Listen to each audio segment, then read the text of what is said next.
This episode of Capes and Lunatics Sidekicks is brought to you by Tweaked Audio. To get awesome headphones, go to tweakedaudio.com and use the coupon code SOUTHGATE to get 30% off, free shipping, and a lifetime warranty. Or you can get there through the link on our website, southgatemediagroup.com.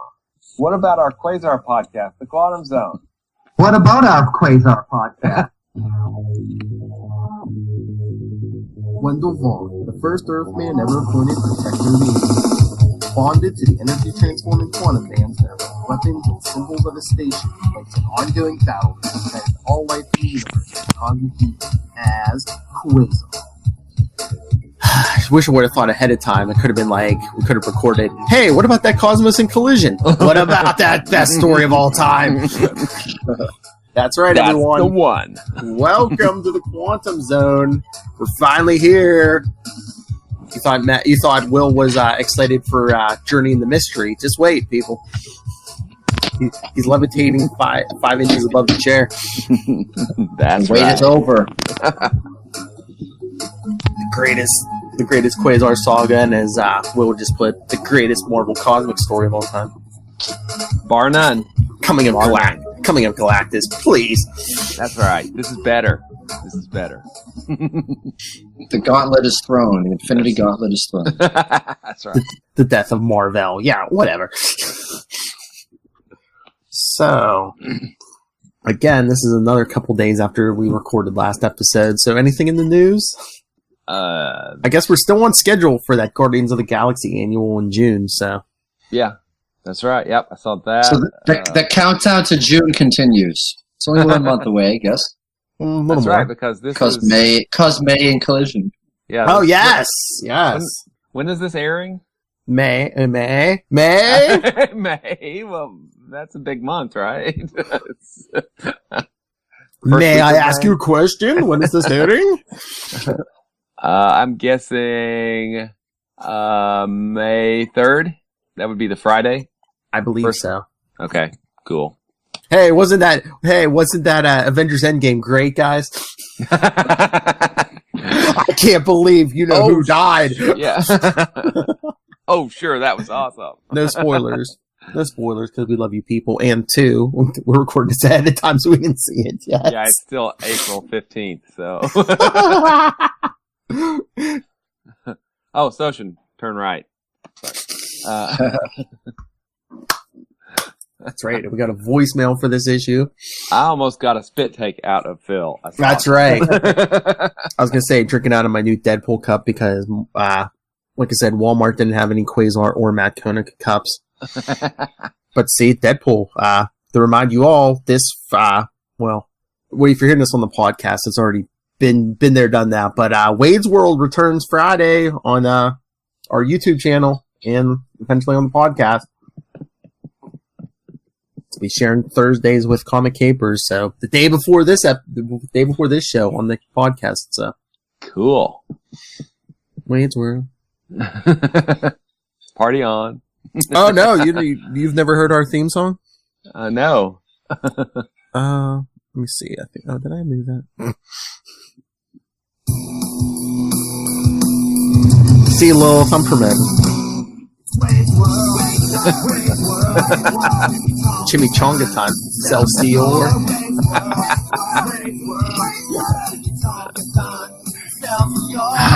Mikey Flash original. Thank you, people. Thank you. Check them out for all your theme song needs.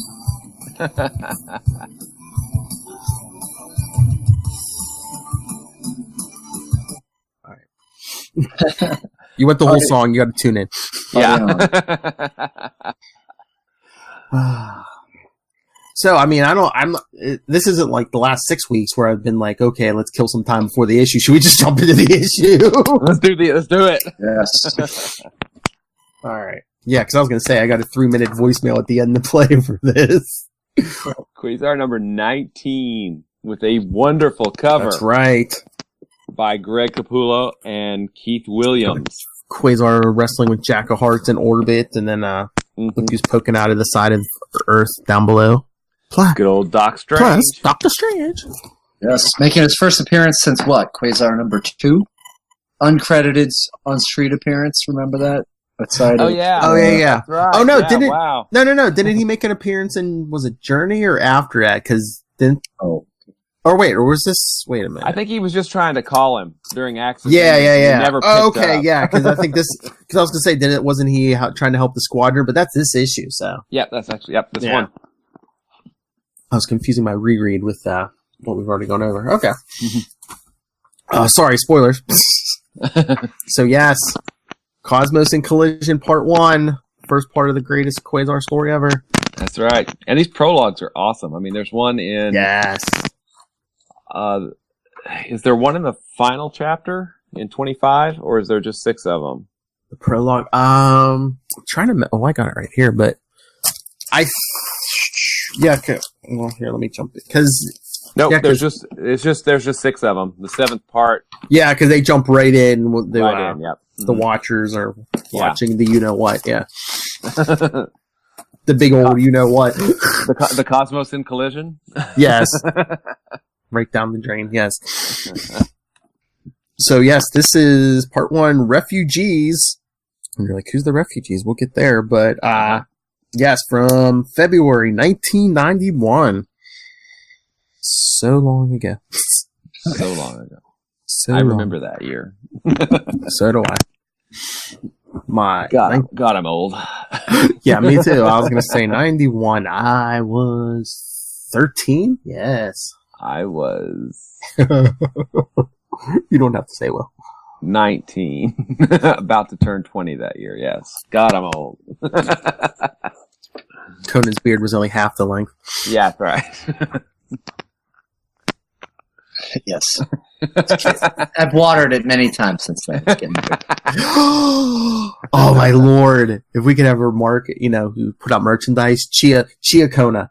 That's going to outsell the Deadpool mug, I guarantee you. Oh my lord! There's some news. I was in Target last week. They have Chia Pet Deadpools, like you can grow them in afro, and then they have Chia Groots. I mean, the Groot makes sense, but Yeah. But Deadpool, not really. it's Deadpool.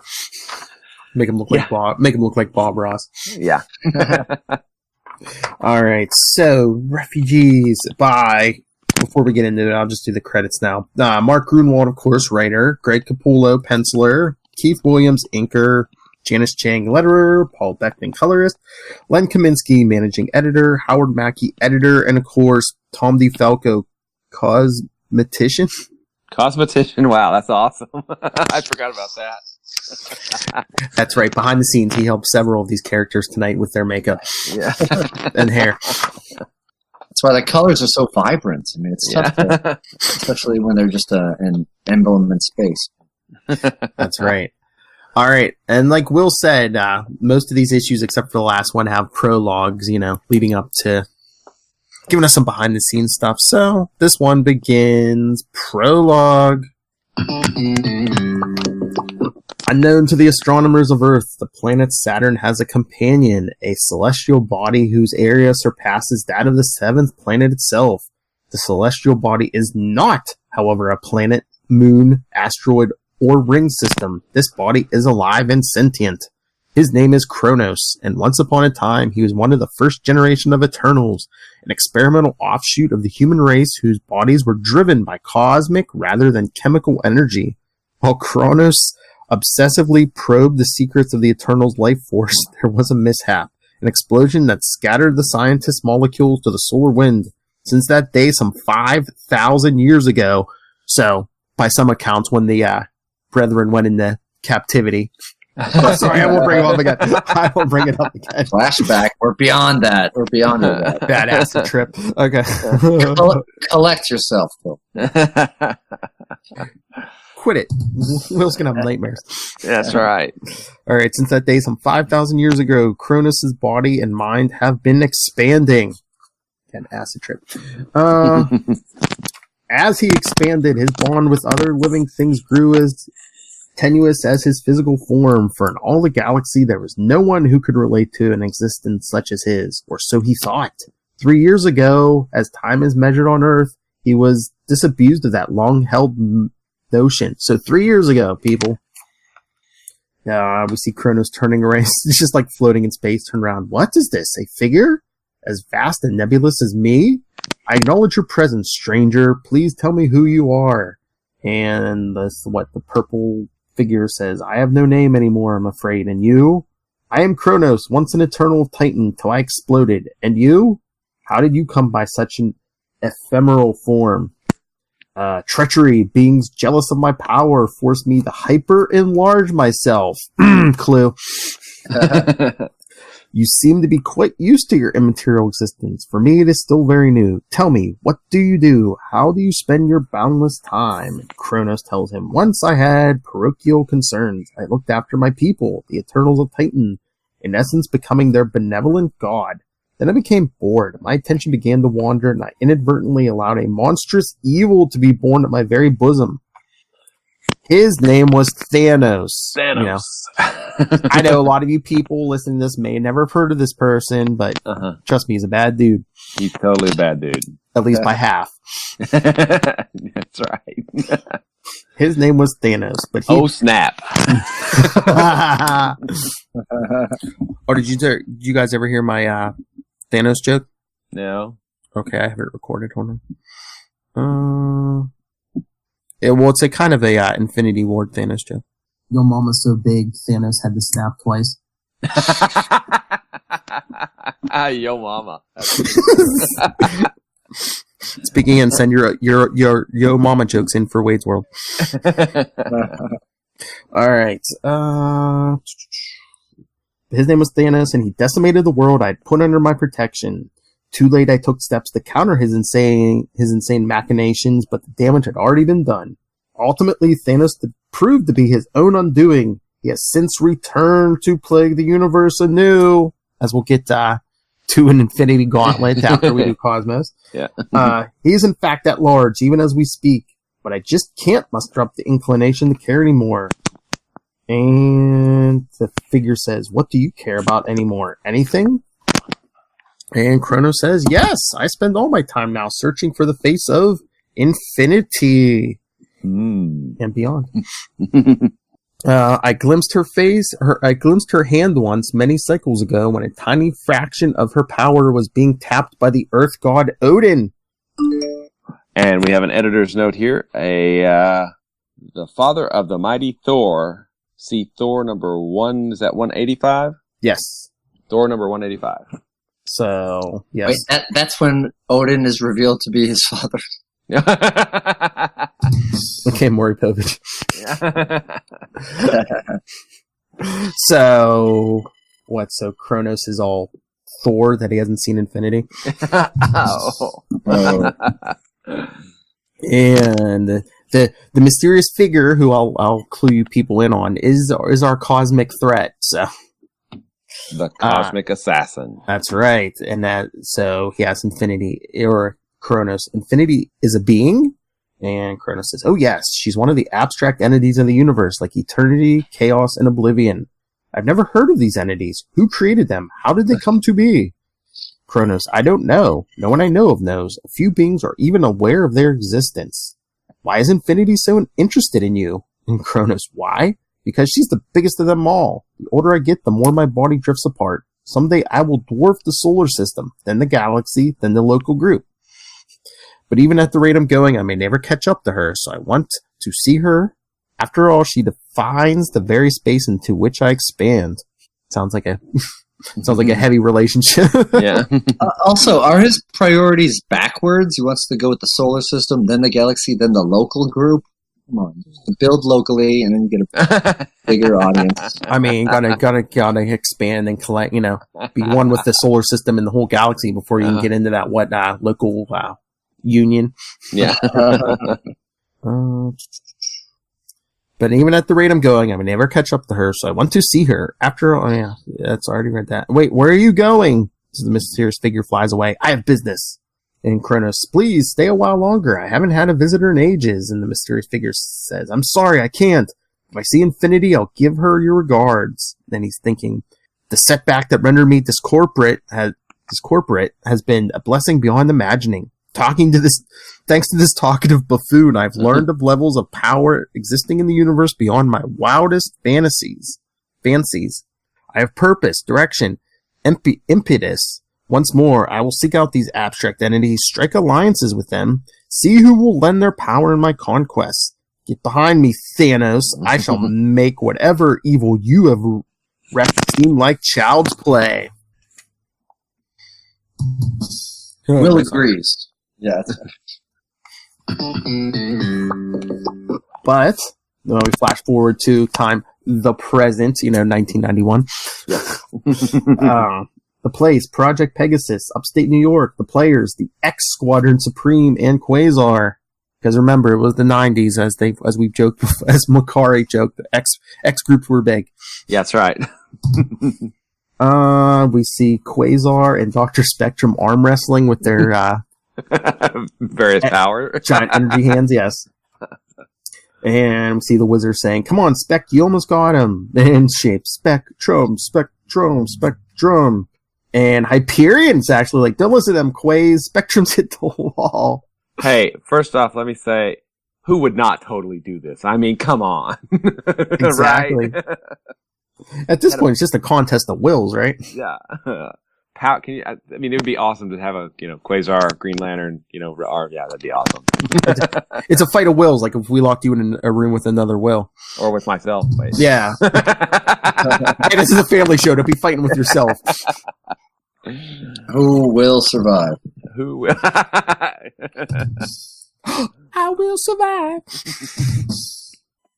All right. And interrupting, oh God, what name is she going by? Arcana, Moonglow, whatever. I forget which name she decided on. Arcana. She goes, "He's here!" And Shape turns, "What Archie?" Oh, yeah, because Shape says, "What Archie say?" And Power Princess in her bikini says, "Arcana? Who's here?" And we see, I guess, the Dr. Spectrum win. Yeah! You missed it, everyone. I won. And Quentin's like, "What?" And Arcana saying, "Dr. Strange, he's in the building on his way here." And who's saying, is this Hyperion? Hear that, Quasar? The doctor's making a house call. And Shape say, "Who's Strange?" "This world sorcerer supreme, Shape." And then we see the Project Pegasus guards leading Dr. Strange, and the compound is right through here. Right through the door, Doctor. And I guess Dr. Strange makes it in the room. We see Quasar saying, "Hello, Doctor. Guess your answering service finally gave you my message." That's a callback to a while ago. I Well, he called the house. He wasn't there at first. Quasar thought he got the wrong number. Oh, wow. That's pretty bad. I know, I'm sorry. Stay on the road, Soshin. And Dr. Strange, your message? "No, I just returned to this dimension and immediately sensed something amiss, something not from this earth. The trail led me here and I decided to dress up." Because, he's not in his, his costume.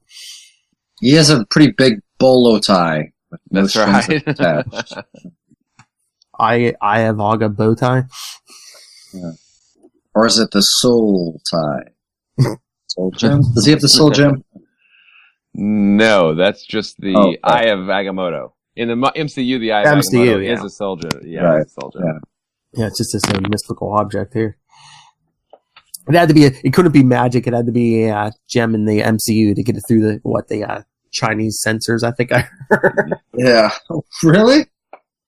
Yeah, Charlie was telling me. I guess in China they have I don't know if they keep some of the stuff out if it's they have a problem with magic and stuff. So it's oh no, it's super. If it's super science, it's fine. But if you zoom in, the soul gem shows what happened at Tiananmen Square. So yeah, that's a problem.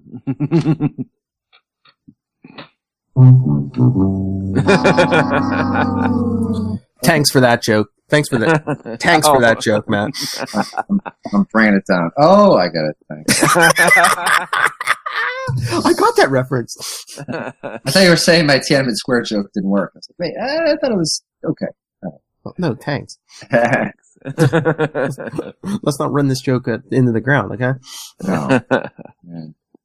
All right, so Quasar is introducing the squadron. Well, the X Squadron here, they're not from this Earth. And we see, yes, the squadron. We've met. Editor's note. Oh, that would be in Defenders number 112 through 114. That's right. When they fought Null the Living Darkness, I believe. Ooh. I think that's what that was. Maybe.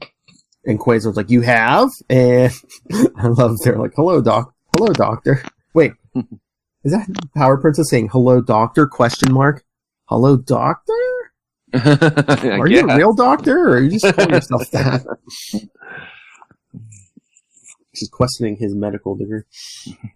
And Doctor Strange is like, that aura, is that? And yes, Doctor, Arcana Jones, but stranded in this dimension, separated from my family, I've decided to go by the name Moonglow. And he's like, I see. Wait a second, so what is she calling herself, Arcana? Now it's Moonglow again, see? Now you see why I get so mixed up?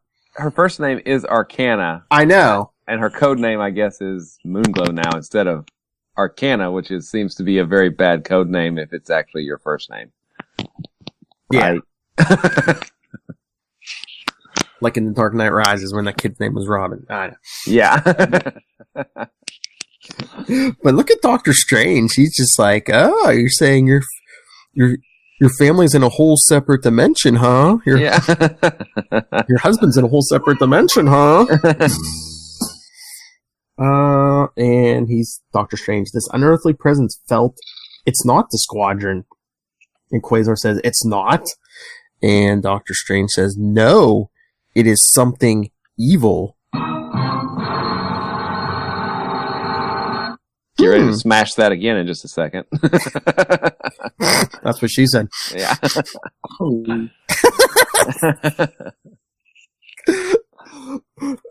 I love when I get Kona and go, ouch! And Quasar's thinking, good grief. Quasar's going all Charlie Brown. Good grief!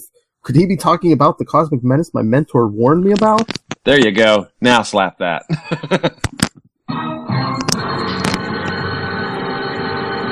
And he says, are we talking something mystical here, Doc? And Arcana, Moonglow, Susan, whatever you want to call her. Forgive me for interrupting, Quasar, but the 8 of us are most impatient to get home. I'm sorry, your Earth might end up getting destroyed, but we're really impatient. Well, especially if your Earth's getting destroyed. Yeah, we're really we impatient to get home. And she says, you see, Doctor, we somehow ended up on your Earth a few weeks ago, and we've been trying to get home ever since. Reed Richards tried his time machine, which we didn't see, a few days ago, but it was unable to return us to the right reality line. You may be our last hope. And he says, a dimensional displacement spell? Well, since I am here, I'll give it a try. Gather around. And Quasar, hope this doesn't take too long. I'm dying to grow strange about this thing he sensed.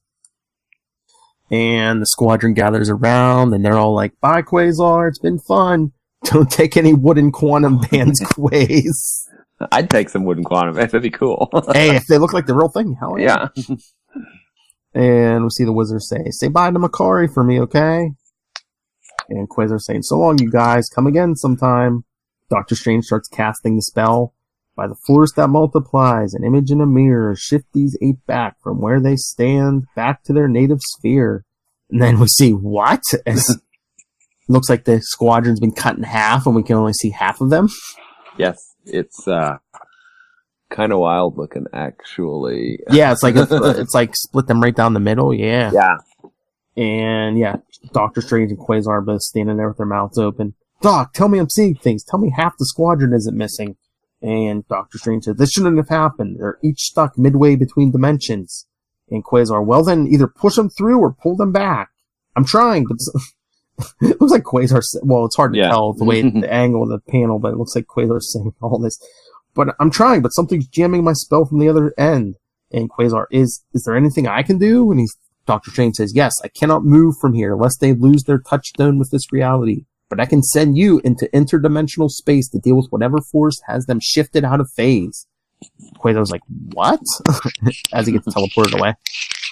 And he's in this green dimension. Whoa, there's their other halves. Can't see what's got them stuck, though. And even, like, their sentences look like half, because one's like, quit. And Quasar's thinking, my quantum bands aren't getting a reading either. And he uses the quantum band, shoots out some tow lines. He says, grab onto my tow ropes, people. I'll see if I can haul you back to your other halves. And it must work, because then we see Doctor Strange thinking, I sense he's made contact. Now I can cancel my original spell when the squadron returns to normal and hits the floor. And Quasar. As he goes, hey. And we, again, look, who does Doctor Strange help up? Arcana Moonglow.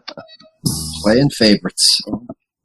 I know. He's like, ooh, you're hot blonde. You know magic. And she's... It must be so weird when Doctor Strange brings a lady home, because he can't just bring her into the bedroom and say, this is where the magic happens, because it's the whole place.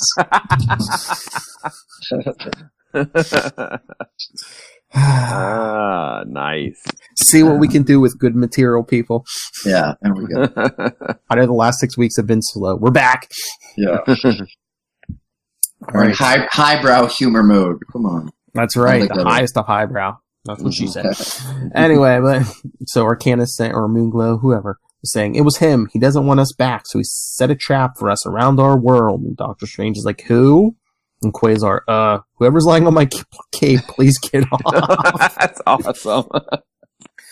And I remember when I was doing the reread, I wanted to bring this up because remember we couldn't remember this, but I think this confirms it. Because when Doctor Strange asks who, Arcana says Dr. Lightner, our world's new Wizard Supreme. So is that Lightner from Marvel 2-in-1 last summer?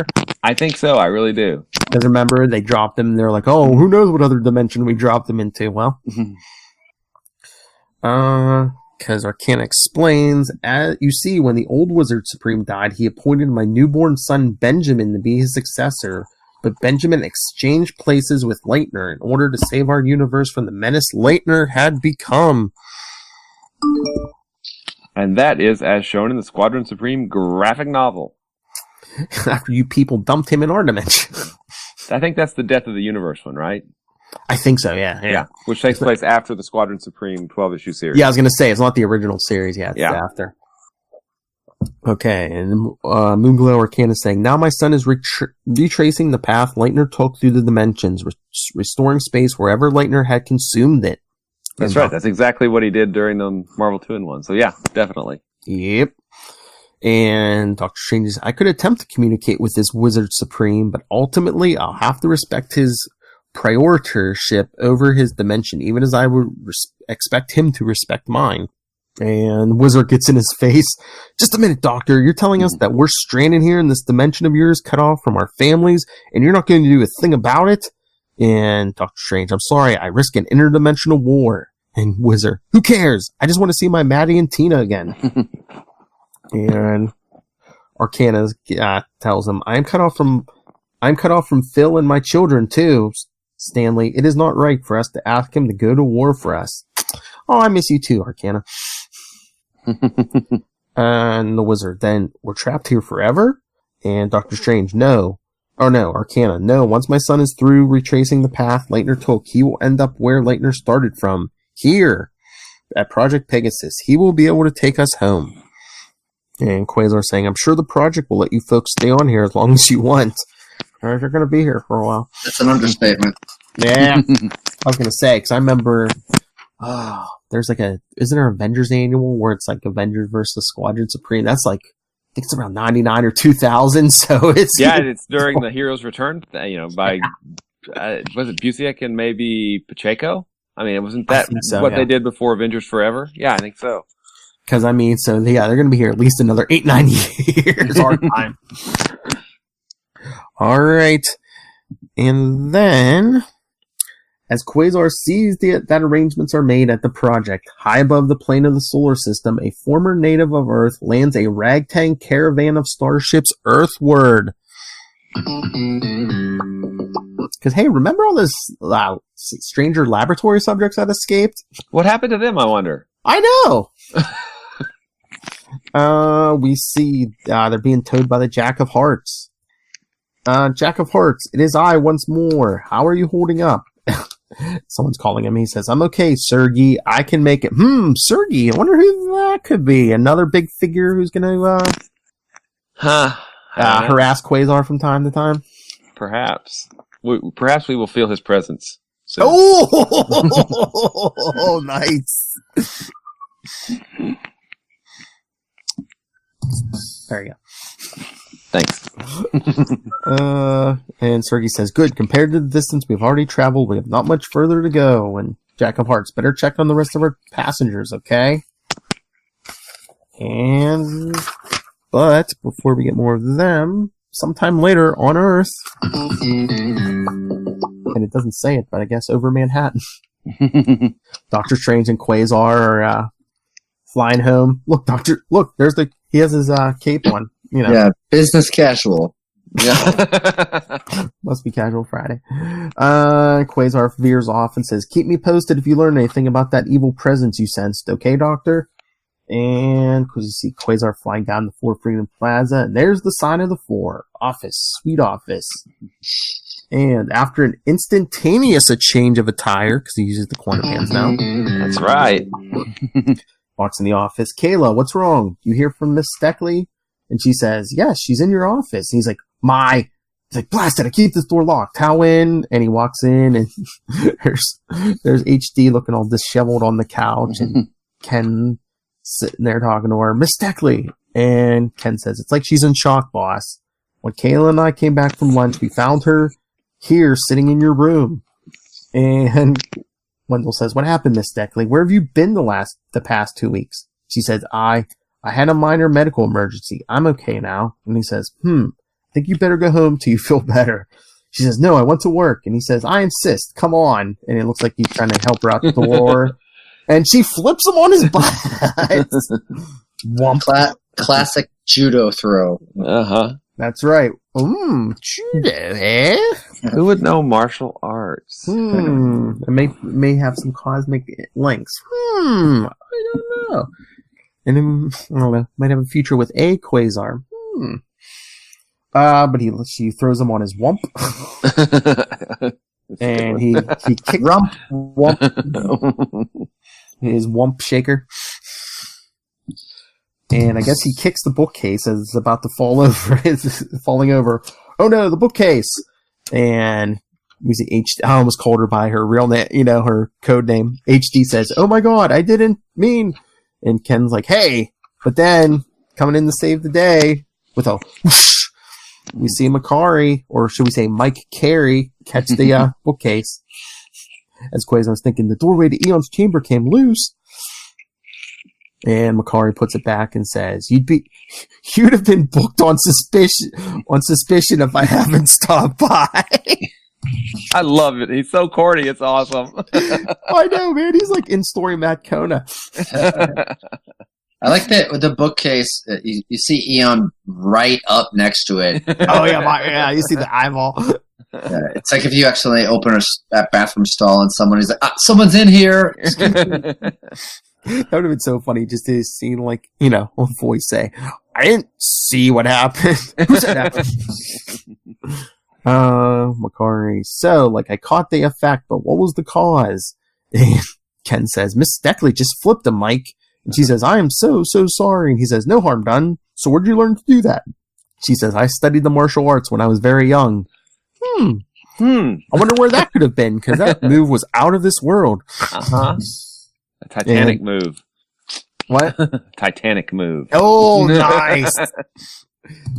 Hints, people, hints. And Wendell says, who would have guessed?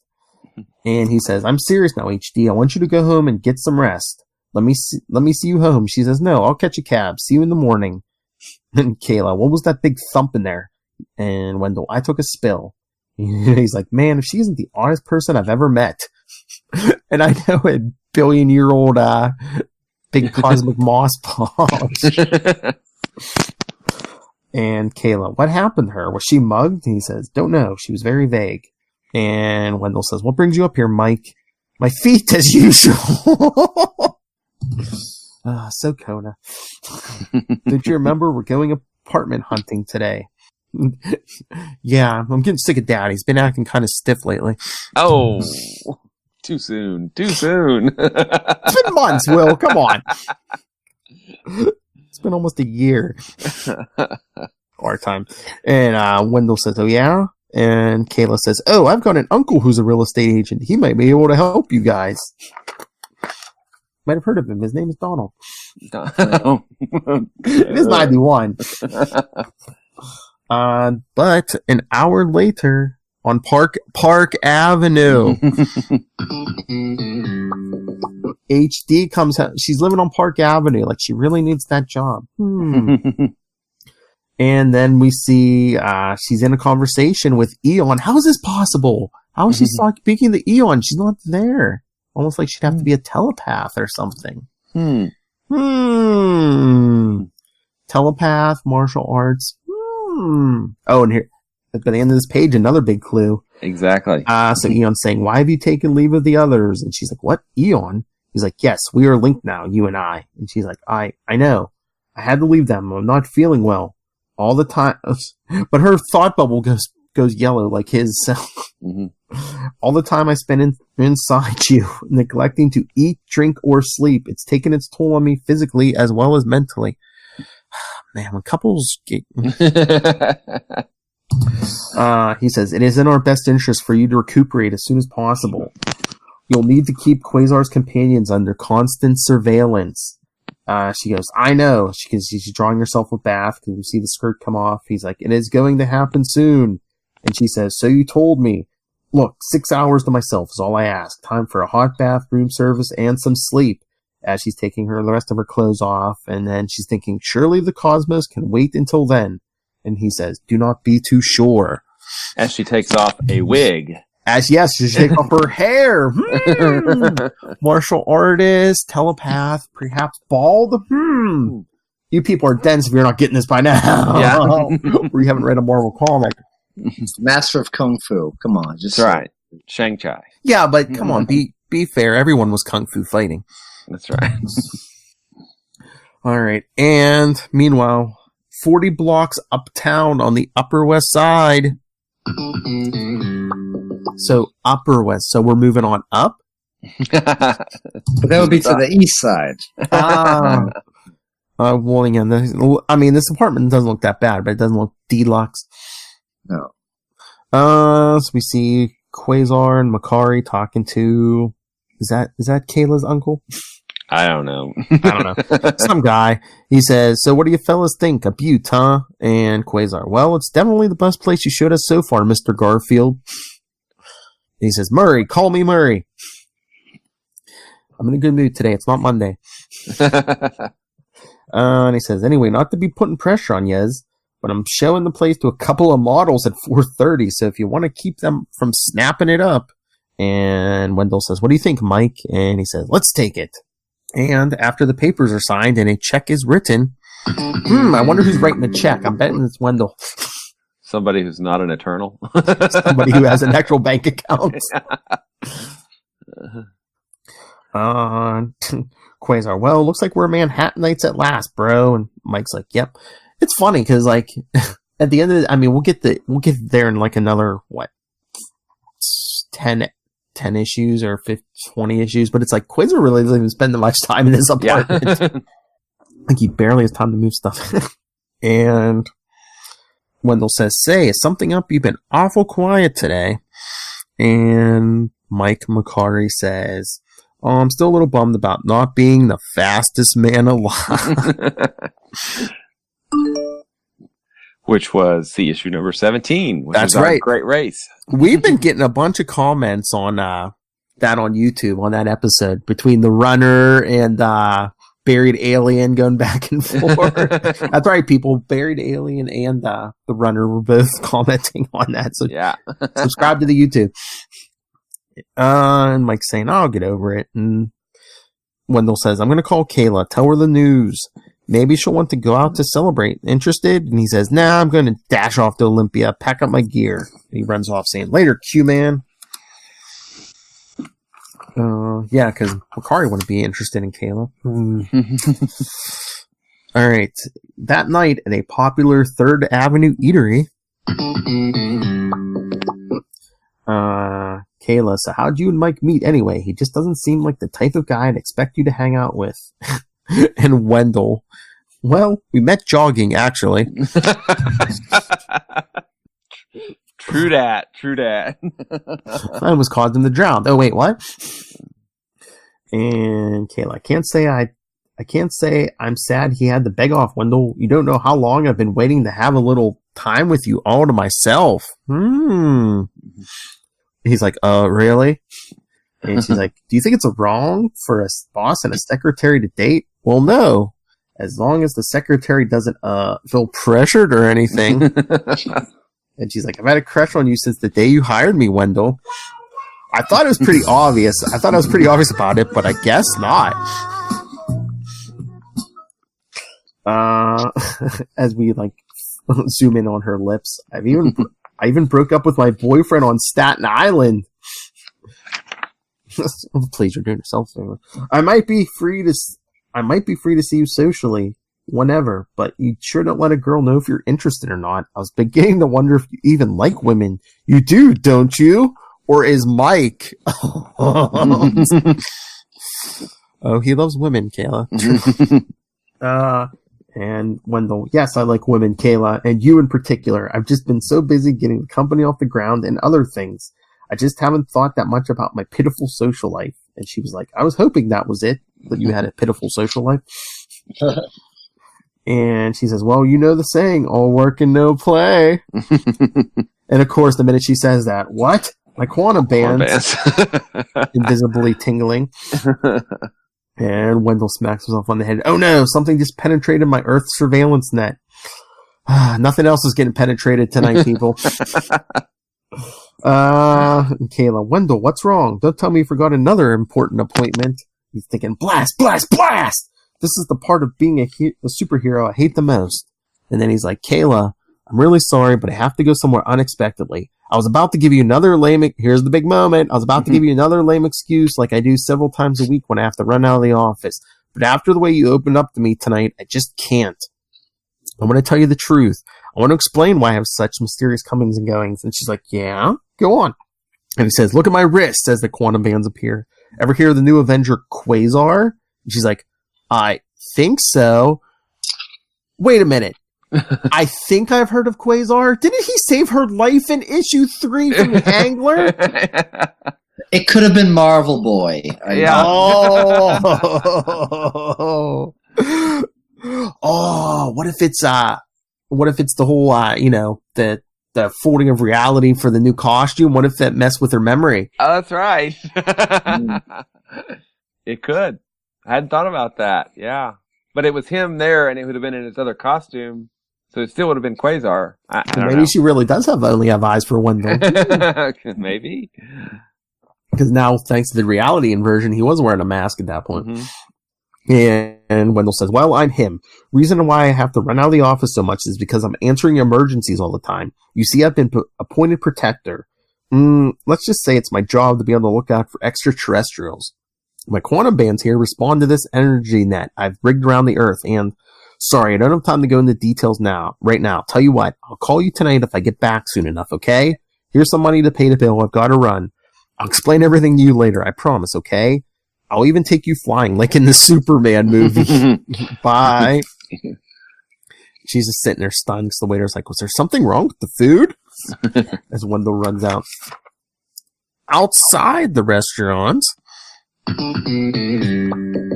he's thinking, that felt good. I think I did the right thing. Time will tell, I guess. I mean, what's the worst part that could happen? She blabbed to all her friends? Possible, but I don't see her as that type as he's running in the alley. Next panel, we see a big flash of light. Maybe she still doesn't believe me. I mean, all she saw was some glowing bracelets appear, and I'm sure there's any number of sleight of hand artists who could do the same trick. Then third panel, he flies out of the alley in uniform. Won't be hard to convince her I have superpowers, given a little I can convince her I have superpowers. But the first time I read this, I was just waiting for her to say, yeah, right, you're a superhero. You know how many guys a week tell me they're Thor, Captain America? Come on. You know how many of them have offered to show me their magic hammer? Come on. We see Wendell or Quasar flying above the city. Wait, what if she does believe me and she's too weirded out by the whole business to want to deal with me anymore? It could happen, even though superheroes are famous. It's not like going out with a movie star. For one thing, movie stars don't lay their lives on the line several times a week. and superheroes never appear in public with their civilian girlfriends on their arms. Oh, just give Tony Stark a couple years. Yeah. And then we see him at Quasar in orbit. I may have just severely screwed up a budding relationship. Well, gotta stop thinking about that now. I've got work to do. And he sees, aha, there's the culprit who ruined my night out. And he's like, hey, that's the Jack of Hearts. I met him a number of years ago. What's he doing out here? What's he got in tow? Better send him an air bubble and ask. So he must do that because next we see, yo, Jack of Hearts, hold it right there, pal. And we see Jack turn, who? He's like, remember me? The name's Quasar. I'm one of the Avengers now. Mind telling me what you're hauling earthward? No editor's note? No editor's note. Do you know where they met? Was it Defenders? Yeah, probably Defenders for a day. What's that? Defenders 62 through 64, I think. That seems like where, he met a lot of people, or he said even saw Marvel there. Yeah. Jack of Hearts. Well, I've come a long way, and I'm very tired, and I don't have the patience to deal with obstructions right now. So do us both a favor and get out of the way. Oh, here we go. And Quasar saying, wait, sorry, not until you tell me what's in those Tinker toys you're towing. And Jack, I told you, I'm not in the mood for this. You've got to the count of 3, and Wendell says, think of me as Earth's passport officer, okay? Now let's not get belligerent here, Jacko. And you see Jack point both hands and say, 3, don't say I didn't warn you, as he blasted him. And Wendell puts up a shield. He's like, is it me? Was what I was asking so out of line? I don't think so. This guy's got an attitude problem. Duh. And we see Jack of Hearts go flying backward into one of the little pods. He's like, stupid, I let him have it with both hands. Now the recoil's sending me careening backwards. And we see the window on the pod open with a whoosh. Or we see, no, I hit a porthole. And Quasar throws a quantum bubble around him, says that some kind of creature blew out of that breach Jack made. Better snag him and a quantity of the atmosphere he was in before he escapes. Is that the gargoyle? That's the gargoyle. It looks like right? Gargoyle, yeah. Yeah, from Defenders. Mm-hmm. And I guess Jack of Hearts says, shooting at me, thinking Quasar's shooting at him. And he starts flying at Quasar. Now, wait a minute, Jacko. We have no reason to fight, at least that I know of. Now, let's just... And he tackles Quasar. Oof! And Quasar's thinking, fast, I'll give him that. My force field protected me from 98% of the impact, though. Still, shame on me for letting him get so darn close. And Jack's wrestling with him and saying, have you any idea what I've been through? And Quasar, now that you mention it. And Jack keeps going, trapped for God knows how long in the stranger's world? And Quasar's thinking he was. Wait, is he one of the guys I saw escaping? There were so many. And Jack keeps going on, not knowing what was real and what was simulated, and then the long trek back to Earth, taxing the zero energy coursing through my mutated form to the limit. And Quasar's thinking, he's got me by the wristbands, pumping megavolts of energy out of his hands into them. And he says, look, Jacko, I mean you no harm. I'm just doing my job to monitor Earth against extraterrestrial threats, okay? Hate to say it, but in your current mental state, you qualify. Then he thinks one way to make him let go, and he makes quantum spikes come out of the quantum bands. Which is cool. Yeah. And Jack must let go. Quasar says, now let's. And he thinks, oh boy, because Jackson's coming at him again. And Quasar's thinking, got me point blank in the chest. Better ride this one out. And he goes flying backwards, then comes flying back around. All right, I've been playing patty cake with this guy long enough. The kid gloves are off. And of course, what's he do? He drains them. The old energy absorption trick. He's already made a bubble in this issue, and he's absorbing the energy. That's Quasar right there. He's in the span of like 5 pages, he's already done more than he did in the last 6 issues of Avengers we covered. Totally. Yeah, he's even talked to Eon, so... I think every Avengers issue we've covered. Yeah. No, he didn't talk to Eon. No, he hasn't talked to Eon yet. That's right. No. It was the HD. Yes, HD. Live in HD. So Jack's saying, "What are you doing to me?" And Quasar says, "Nothing personal, Jacko. It's the same thing I do to every energy-based opponent I encounter. I de-energize you. I'm de-energizing you." And Jack says, "No, it's my life force." And Quasar says, that never happened before. Whatever energy he welds is so vital to his metabolism, I can't tap it without killing him. And he's asking, Jack, you okay? And he bubbles them both up. Sorry, guy. Didn't mean to put you on the critical list.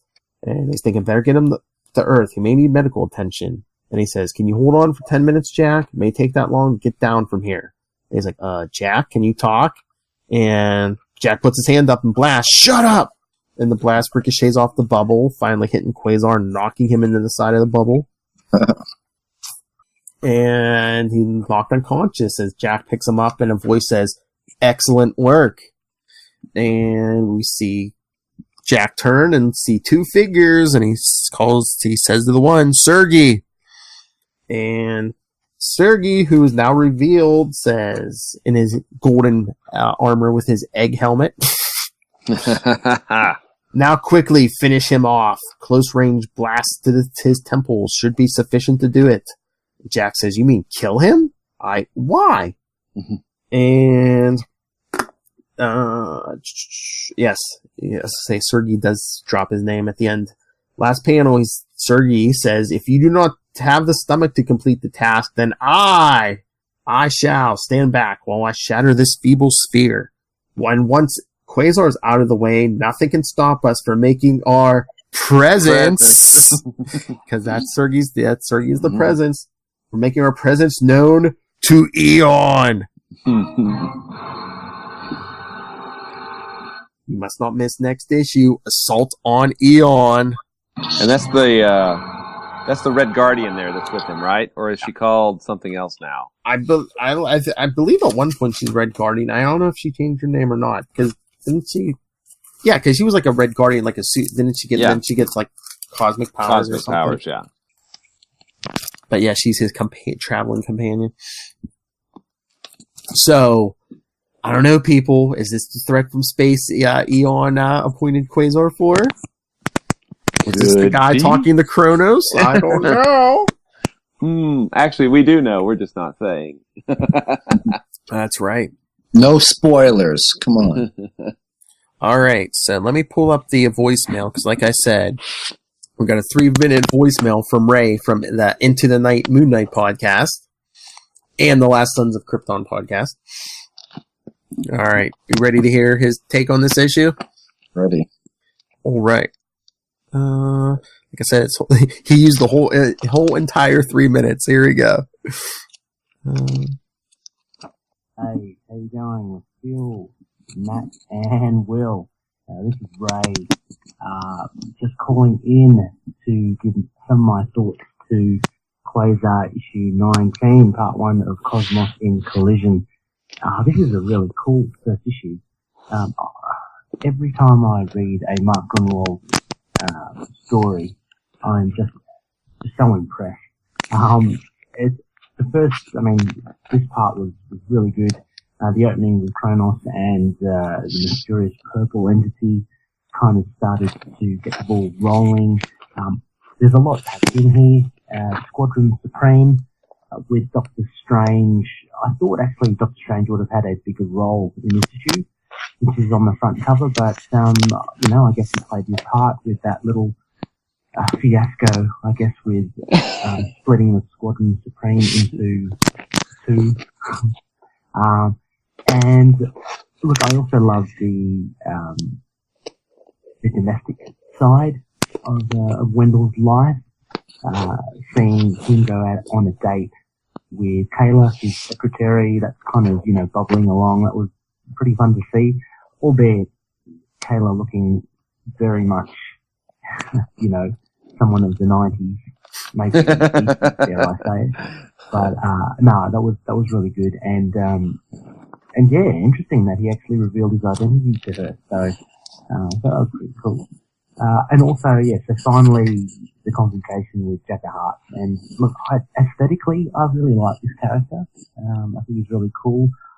I was reminded from Grunwald writing that, he does propel himself with his energy blast, and it's used here to good effect when he kind of gets a little heated and blasts Quasar to get so that will actually propel him backwards.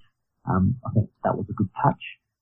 There's also a little bit of integrating of explaining Stack of Hearts and his life force, or the energy being pretty much his life force. I thought that was a nice thing to see Quasar unknowingly kind of draw that energy out of him.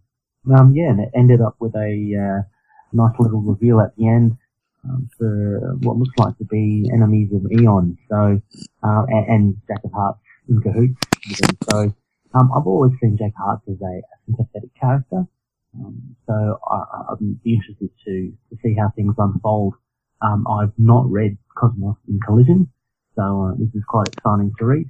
And keen to hear your guys' thoughts on this opening issue. He got it right in there. 3 minutes to the second. Nice.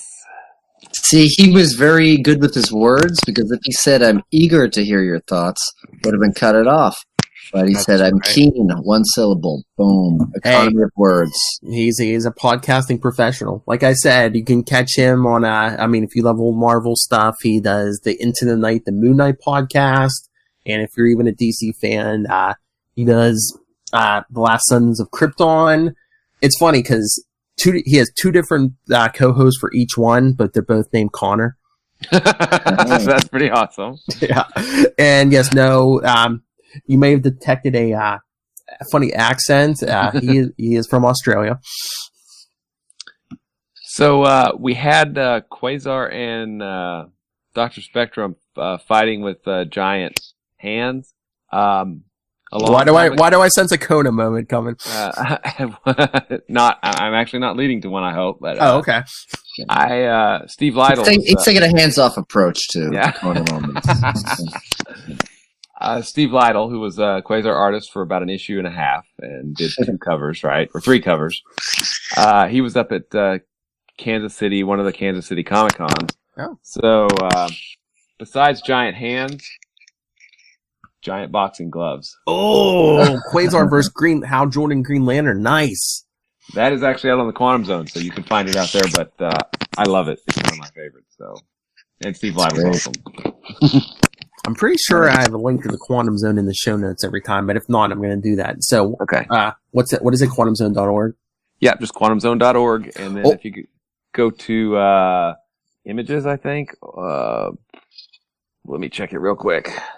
But if you're looking for good websites to check out QuantumZone.org and check out our new image gallery, and then you should see Quasar by Steve Lytle. There's several out there. Cool. And also check out Work in Progress, Capes and Lunatics.org. So that's right. Awesome. Oh, Lilith is putting that all together. Maybe I'll message her after we're done and see if she can put a link to the QuantumZone.org on there.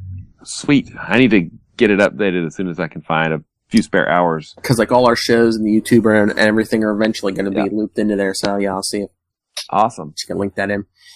And and if you guys if you guys are interested in Ray's podcast, I'll put links to at least the social media. Yeah, I'll put some kind of links. So for sure. Question for you guys now. In turn, we'll go with Matt first. Okay. What's your take on the issue, man? I'll defer to Phil. No, I like the fact that they're setting up a lot of different characters. There's a lot of uncertainty, and they're characters from the Marvel universe, the somewhat obscure Marvel universe that Mark Grunwald does a good job of reintegrating. And despite the lack of an editor's note, someone from Quasar's past. I mean, he's doing battle with them on the cover. They might have hyped that up a bunch, and it's a cool character as well. And it's a good build to this 7-issue journey that we're collision course, if you will, that we're about to get into. 4, sorry. It's big too, because Quasar or Wendell goes out on a limb. You know, he reveals his secret identity, and he kind of puts his cards on the table. And is he going to be in this? Will this relationship work out? I mean, he barely knows this girl from only working together for a short time, and he's never at work, as we decided. Yes. Yeah, I know. What's he thinking telling her? He's not thinking with his quantum bands. But yeah, I'm just glad to be talking Quasar issues, and Yes, and rereading it too is great, and all in all, solid start to this storyline. Yeah, epic. Yeah, So, do you remember when you first read it, Cosmos? Do you remember your first time? I do. Yeah, I mean, it had already been out, but I pretty much binged it, like the equivalent of a Netflix show. You know, I read them all at once. But before I had this collection, but I'd been searching out various issues, and when it was like when you got a big combination and thoroughly satisfying, and I couldn't wait to. It was a page turner as a cliche, but I was burning up and tearing through plastic bags and scotch tape and backing boards to get to the end. And I'm excited to be talking about it. I almost wish we could just do a binge of talking about the whole thing all in a row. But, yeah. So we didn't binge the bad stuff. Let's take our time on the good stuff. Yeah. All right, it's true. Yeah. All right, Phil. What about you, man? Oh, it's so great. I mean, and like Matt was saying about, Grunwald bringing in all these obscure characters, like he was like, wasn't he like a big Marvel historian? Like he knew like all these characters and all the facts, and he co-wrote the official handbooks. I mean, yeah. He was spearheaded that whole thing. Yeah. Well, that's what I was gonna bring up, because I think Mark Waid has taken his place now. Because did you see this summer, like what Mark Waid's putting out, like a 6-issue history of the Marvel universe? I have not seen that. Yeah. Cool. I think I got an Amazon notification about that or something. I don't know if it's going to be like more like a story rather than just like files or whatever, but I mean, yeah, so I'm guessing it's going to be like the new version of the handbook maybe, but maybe in story form. Did you guys ever read the old Marvel Saga? It was back in couple issues, yeah. 86 or so. They would take panels and then tie it all together with lots of text. Yeah. I read a few of those. Mm-hmm. Break it down. It just, yeah. This happened, yeah. Yeah, but like I said, I think this is probably, Wendell's probably his greatest story. And I love, I guess I'll kind of spoil this, that, we get thrown a red herring on the Cosmic Assassin. Yeah. Stay tuned. and then more characters coming up next issue, 4 of them. Such a fantastic story, the second part. It is. It totally is. Mm-hmm. Yeah. The one you've been waiting for ever since he moved into that building. Yeah, actually. So did you read it when it came out, or did you get it in back issues? Yeah, I have trouble finding some of these issues when they first came out, because once it left the newsstand. But yeah, eventually when I found them, I was like, "Oh, this is so good." Yeah, I think I was reading it monthly at the time, and it was a long wait between issues. It really was. Because I'm trying to remember. I think I had to piece this together for a while, like back issues and stuff. And I think the very first part I found was like issue 23, the Ghost Rider one. Nice. Quasar. Where's Quasar? Well, he's dead at the moment. Spoilers. Sorry. But yeah, I know what Matt's feeling. Like, I would love to just do the whole, take like 6-7 hours and just do the whole thing at once, just record the whole thing at once. But it's so good. I do have to go to work at some point. Exactly. In the morning, yeah. We could take like 2 Avengers Endgames and do this saga. Awesome. All right. Yeah, I love this story so much, and I will say it again, and I'll keep saying it, that it is the best Cosmic Marvel, bar none. Infinity Gauntlet. Infinity Gauntlet's good. It's not Cosmos and Collision good. I agree with you, but we'll be able to compare after this storyline, because we'll get into some Infinity Gauntlet. That's true. Heck, I think all right, here's a question for you guys. What would forget Cosmos. We know that's the best. What did you enjoy better? Infinity Gauntlet or Galactic Storm? It's pretty hard to compare. I feel like, I mean, Infinity Gauntlet does have a lot of the crossovers and stuff. I mean, there's the 6 main issues. Galactic Storm was like 20 issues. Yeah, Yeah. with epilogues and stuff. Yeah, I don't know. I mean, I liked Galactic Storm because of it was one main story, but a lot of side things and a lot of cool heroes got a lot more comic book screen time, if you will. Mm-hmm.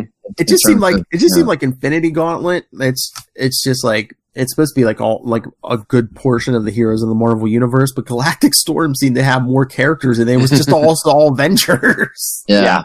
They had more to do. I feel like Infinity Gauntlet had a lot of people that they were, a lot of big names, celebrity, but they were they had to fight on multiple fronts in Galactic Storm. In Infinity War, it was just everyone powering Thanos.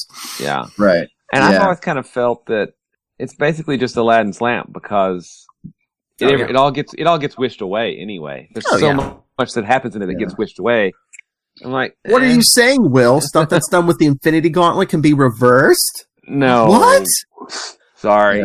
Or you think Thanos can make people disappear and then someone can make them reappear? What? This is after Endgame, right? When we're oh, yeah, that's right. That's right. That's exactly what happened in the movie, right? What about that end credit scene? Oh, yeah. I'm glad they tacked an extra 2 minutes onto the 3 hours. Yeah. Or lack thereof. I mean, what a creative choice either one was. See, Matt was being ironic because if there wasn't an end credit scene, or was there?